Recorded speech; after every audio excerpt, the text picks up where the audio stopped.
I was never afraid of old houses. The creaky stairs, the smell of dust, the yellowed wallpaper. For me it was just an atmosphere. I even like that. Old houses keep stories, I told myself. But now I know, some stories should not be preserved. I moved into this house by accident. A small rental apartment for a suspiciously low price. City centre, old Austrian house, thick walls, high ceilings. The agent said that the owner lives abroad and wants to hand it over quickly. I didn't ask many questions. I was only alarmed by one thing. The elevator is working, but... The agent hesitated for a second. But what? He's old. If it behaves strangely, just don't use it. I laughed. Old elevators are always weird. I didn't know what he meant at the time. The house was huge. 6 floors, long corridors, heavy doors. The entrance smelled of metal and moisture. The elevator stood in the center of the hall. Old, with lattice doors, wooden cabin, and yellow light. There was a sign on the wall with the numbers of the floors. 1, 6. I pressed the button. He arrived almost immediately. Too fast. The door opened with a creak. It was colder inside than in the entrance. I thought it was a draft. And came in. Nothing happened the first time. The second one, too. I used the elevator every day. He buzzed, trembled, sometimes drove for a long time, but worked. Until one evening something strange happened. I came home late. It was around 2 o'clock in the morning. The entrance was quiet.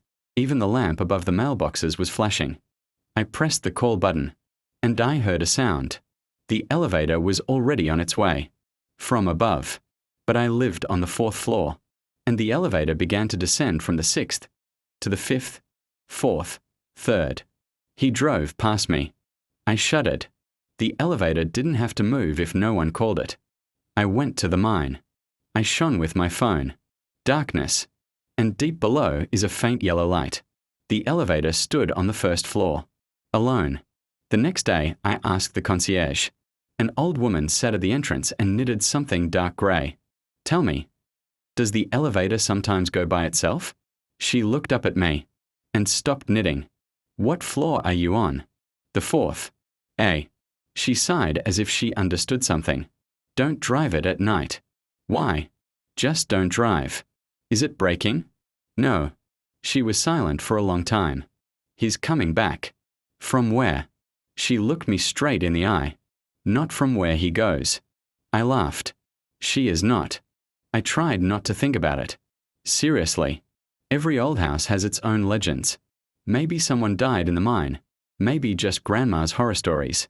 But after that conversation, I began to notice things. The elevator often stood on no floor.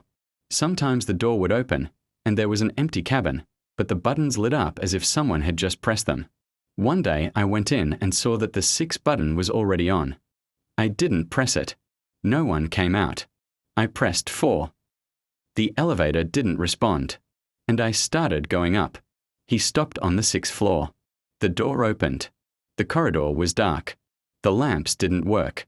I thought they just burned out, but it was surprisingly quiet. I was about to leave when I heard the sound. Steps. Somewhere at the end of the corridor. Slow.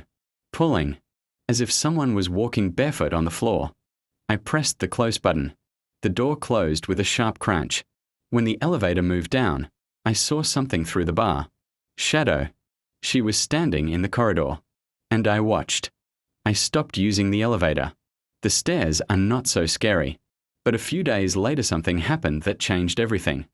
I woke up at night from a sound. Hum. Metal. Deep. It was as if something was moving inside the walls. I sat on the bed. And I understood. It was an elevator. He was driving. But it was about 3 o'clock in the morning. And he didn't go up. And not down. He moved for a long time. Too long. It was like there were more than 6. The next day, I asked the concierge again. Does the house have a basement? Yes. And even lower. She was silent. There was a floor here. Once. Which one? She whispered. 0. It turned out that the house was rebuilt after the war. The lower level was flooded. Some of the premises were bricked up. The plan has been changed. The elevator has been reconfigured, but the mine was not rebuilt. She remained old. Deeper. Much deeper. You can't go down the stairs there, said the concierge. Only by elevator. But there is no button. She looked at me strangely. Not during the day. I didn't plan to check. Honestly. But curiosity is a terrible thing. That night I stood in the hall and looked at the elevator. It was 2:58. Silence. And suddenly the bell. The elevator has arrived. Alone. The door opened slowly. There was no one inside. But the buttons were shining. Everyone. 1, 2, 3, 4, 5, 6. And one more. Small. Without a number. Just a dark circle at the very bottom of the panel. I haven't seen her before. I came in. I don't know why. Maybe because I was alone. Maybe because of the silence. Or maybe because it was too late to retreat. The door closed by itself. I didn't press anything. The elevator started. Down. Slowly. Then faster. And even faster. I was looking at the scoreboard. 6, 5, 4, 3, 2, 1. The light flashed. And the numbers are gone. Instead of them, there is emptiness. The elevator didn't stop. I felt it right away. The air became heavy. Cold. And the smell appeared. Rawness. Rust. Something old. The elevator suddenly twitched. And stopped. The light went out for a second. When it came back, the buttons were no longer lit. None. The door opened. The corridor was not like any floor. The walls are concrete. Wet. The ceiling is low. The lamps are dim, yellow, as if from a hospital. And silence. Absolute. I'm out. And immediately regretted. Because the door closed behind me. I rushed back. Pressed the call button. Nothing. Silence. The elevator didn't respond. I was alone. In a place that did not exist on the plan of the building. And then I heard a sound. Far away. Steps. The same ones. Slow. Pulling. Barefoot. I went down the corridor. I don't know why. Maybe I was looking for stairs. Maybe the way out. Or maybe he just didn't want to stand still. The door was on both sides. Metal. Rusty. Without numbers. One of them was opened. From the darkness it was cold. I looked. And I saw the room. Empty. Almost. There was an old baby carriage on the floor. And he swars slowly. Alone. I retreated. And then I heard it. Whisper. Behind. I turned around. And I saw him. Husband. Or something similar. He was standing at the end of the corridor. Pale. Skinny. In old clothes. His eyes were black. Completely. And he looked at me as if he had been waiting for a long time. A long time ago. I ran. Back to the elevator. My heart was beating so hard that my ears were ringing. I pressed the button. Once. 2. 10. And then I heard a sound. The elevator was going. From above. But the steps behind also approached. Slowly. He didn't run. He didn't have to. The elevator door opened. I jumped inside. Pressed any button. Any. The elevator didn't move. I turned around. He was standing at the door.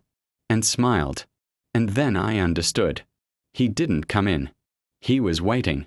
For me to go out. The light in the cabin began to flash. I saw something in the mirror. Behind your back. Silhouettes. A lot. People. They were inside the elevator. But they weren't there. I turned around empty. There is a crowd in the mirror. And everyone looked at me. The elevator jerked sharply. And left. Up. I fell to the floor. I heard the cabin grinding, as if it was being dragged through concrete. The light went out. Total darkness. And in this darkness I heard a voice. Nearby. You'll be back. I came to my senses on the first floor. The door was open. The entrance is empty. As if nothing had happened. I ran out into the street. I breathed cold air and couldn't stop. I thought I survived. I thought it was over. I was wrong. The same night I got home. I heard a sound. Deep. Metal. Hum in the walls. The elevator moved again. And I knew. He didn't go for anyone. He was following me. I moved in a week. Another city. Another apartment. New house. New elevator. Modern. Glass. Safe. No minds with darkness. I thought it was all behind me. Until one evening it happened. I called the elevator. The door opened. I came in. And froze. Because at the bottom of the button bar, there was another one. Without a number. Dark circle. The elevator moved by itself. I didn't press anything. And when the door closed, I heard a familiar sound. Slow. Pulling. Bare steps. Somewhere under the cabin. It's like someone is coming with me. From below. And then I understood. It's not an elevator coming back. It's them. Those who stayed there. They don't want to be alone. And every time the elevator comes back, he's bringing someone back. And sometimes takes a new one.